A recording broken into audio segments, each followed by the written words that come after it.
का रे का कहते कहता नहीं का भइल बे जब हमें एथी राजकुमारी और दी बहिन है एगो का भइल बा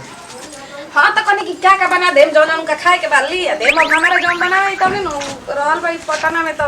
पटना में का खा ली तो का हिंग जीरा खा ले तन शहरी बिया तनी अच्छा से टेस्टी बना दी और का अजी तो हम खाना नीमन ना बनाई ना उहे खा के दे यहाँ लोग कहता ठीक बा हमारे बनावला का अरे बनावल का त लौकते बा जौन खाती तो हम तो जानते बानी अब ओकरो हो जान जी तो छुटो का फायदा बढ़ी में बना दिए अरे ओकरा कहल का चाहत नहीं देखे बाजल नहीं की चाह ना ना हम बात ना कहनी बाजे के बात नहीं खे हम जानते ही तो ठीक बनावेली तन बढ़ी में बना दिया और तन बढ़ी में जान के अपना से तो सब कुछ ले ले जो ना कहाई हम काले ओली बोला बबुआ खाती होरली से हमरा खाती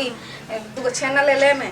आ कनिया के नाइटी हमारे थी ओकर बा घर आज ये दादाते से खाना बनेला रे फरमाइश नहीं की हम कहत हम खाना के पूछनी अपन लिस्ट धा के याद कर ले बड़े कुल बोले जाता रे खाना हो सब पुलिस से खाना जरूरत के सामान ना हो ई जरूरत के हो कि ना हो हवे त खाना के भिंडी ले ले भिंडी के सब्जी बना दे मारो अच्छा ठीक बा हम ले पूरा एकदम हम का करब सब ले आ देम ठीक बा तू करा तन टेस्टी अपना कोशिश करियो तने अच्छा बना देबे केहू से अच्छा ठीक बा ठीक बा जाते आप लड़िए जगरिए मत तनी शहर से लिए शहर माने कार वाला शॉर्टकट में कह जाते माने हम लड़ाकिन हो हैं ये कह चाहत नहीं कहे के बा हल ही हो त ना हम तारा को अरे मोनिया का तारा गिना तनी का दिन होई में मतलब हम तारा को हम झगड़ा ही मतलब ना तारा हिम्मतो नहीं कि हमरा के कहे के का हम कहीं दिया हो को फंस गई ना हो तारा हम कुछ नहीं बोल सकत जा तनी बाजारे ठीक बा हम जाते हुने धइले में झोरा रिंटुआ के देले में जवन के झोरा हमर माई के मोबाइल रिचार्ज करवा दे खत्म हो गइल फोन के कर आई हो दादा हम सुन लेबे कि अपन मोबाइल रिचार्ज तोरा माई के मोबाइल हम रिचार्ज करी त का है मैं नहीं कमाते रिचार्ज का 250 होला 2023 पार होके जा रहल बा 24 में का जुग आई कोनो ठीक नहीं खे पहले मेहरानू को रहे भर 23 में अब 24 में जाता उद्घाटन करी माई के मोबाइल पर तुम तो माइयो के कर हम जाता नहीं 250 में घट ना जाए करा देम चुपचाप नहीं तो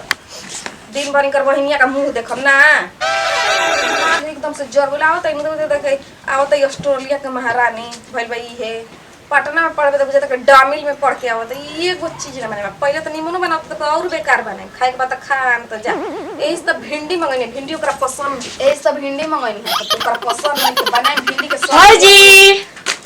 हां गुड का ये अपन नाम हाजी लागत नहीं हां चिल्लाई मत खुश रही दिमाग एकदम काहे भौजी ऐसे बोले लो अरे 2 दिन पहले 2 गो बोतल चढ़ल है कनी तनी मनी कमी बा तू तो जहिया ले उतरल बड़ू तहिया ले तू बीमार रहलू कब निरोग रहलू हमरो के तनी बतावल कर ओही टाइम पे हम देख ई लोग ना चाहेला नु के बीमार पड़ियो भगवान के लीला बा कि को बीमार रही तब का करियो अरे छोड़ो उस सब बात भैया कहां बड़ा भैया और गोइल बन लियो खातिर सामान लेवे हाँ लेकिन कुछ भी कहा भौजी बियाह शादी हो गई लेकिन भैया के उहे प्यार बड़े बहन खातिर कितना भैया हमरे के माने रन जाला पढ़ावा लिखावा रौरा काला में कितना देही पर बांस टूटल होई हमारा एक मिनट रुका हेलो हाँ कौन अच्छा हाँ मैं अंजू सरगम ही बोल रही हूँ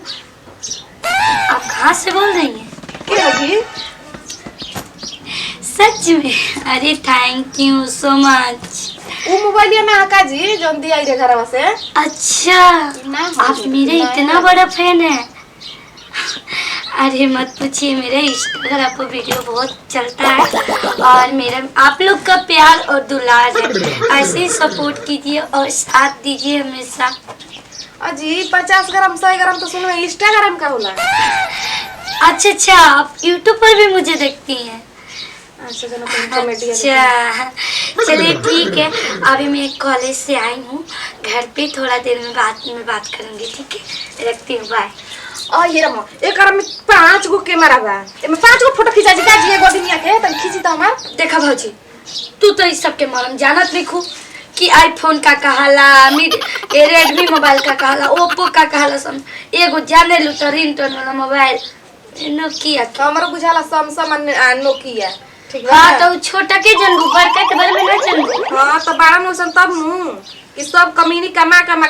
बहिन के पढ़ा हाँ हमार भाई के बुराई हमरा भी मत करना तो हम ही हां में तो बुरा दे त बन तारा के कि भौजाई हो। कैसे सुनबू कहाँ से तारा खाना पानी देवे के चाही तो उल्टा एथु कइले बड़ू। इतना कमा के कर आ रुपया पढ़ैलन लिखैलन अभी पैसा अभी त बियाह में त मोय हमरा के बुझे त कंगाल क के जाई हमार लड़की लड़का के का होई भगवान रौरे एकदम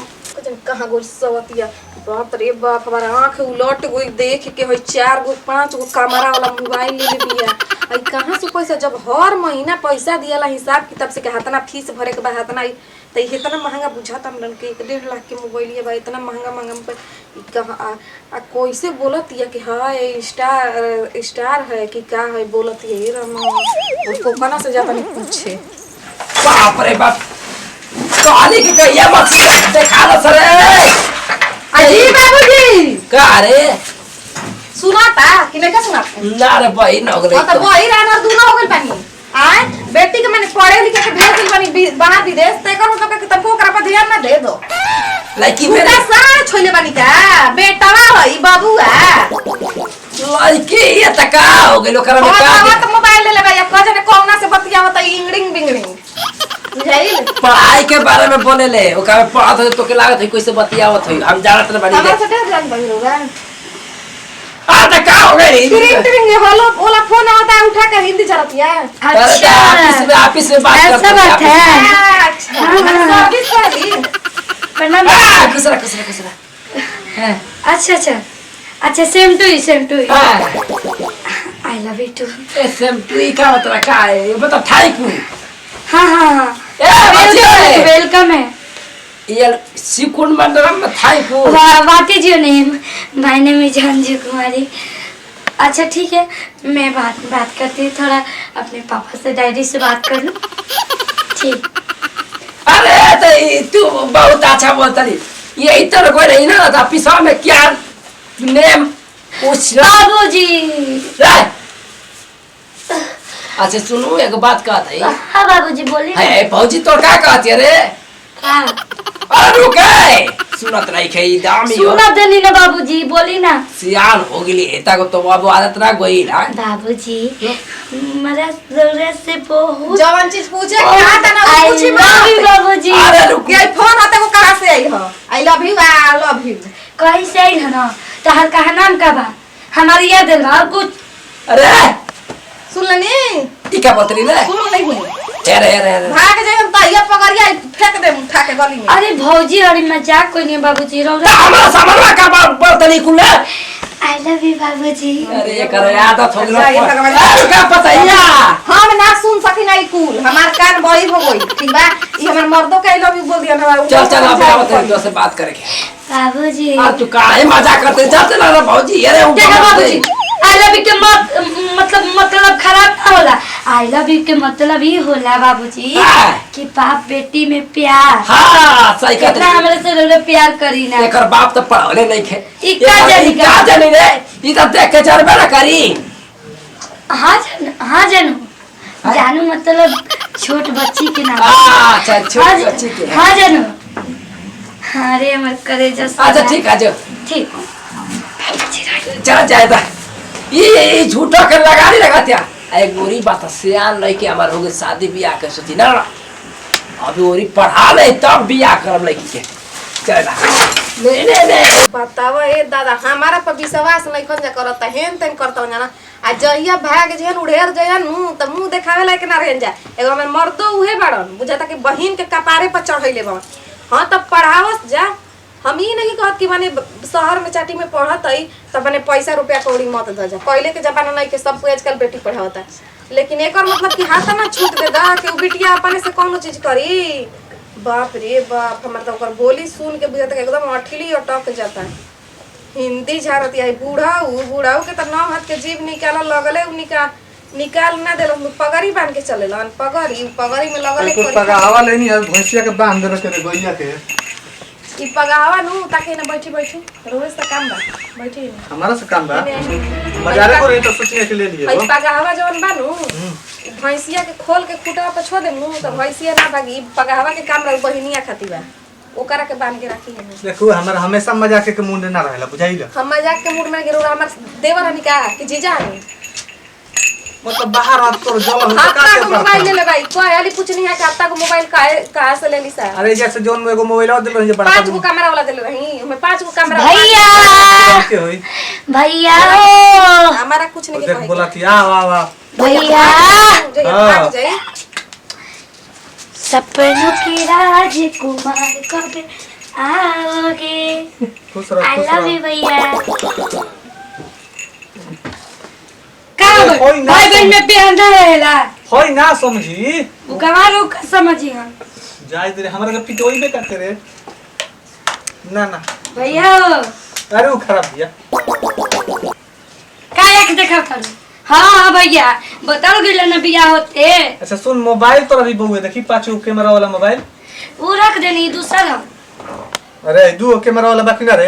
अब पूछी 5 गो कैमरा वाला ले रही कि ना करिया रंग के खोली लगा रहे लगे दे छिटका लगे दे एक गुलाब मेरे पास मेरा तो विश्वास नहीं थे विश्वास अब अभी आई मोबाइल को कैमरा वाला गिने वाला आपन क्रिया किया इनका के अरे हम क्रिया फिया ना देना आज रुक जाए चीज बन गया खालसी आज मार कोई बात ना बोली ना के तो छिटका लगाओ भैया अगर तोरा हमारे पे भरोसा नहीं ना किया पूरा बात देखा भैया जया भाग जाए न तैयार न काम ठीक नो के तू घर में इसका देखली त कालिस का है ना अफसर बने भैया। अफसर देखो मन दिल से पढ़ाई करी ना हाँ रे, कौन कहानी? लड़का पे तक न ताकि न लड़का बोले हमरा पे ताके लसा चप्पल दिखा दी ना लेकिन हम हम कोई के गड़बड़ाइले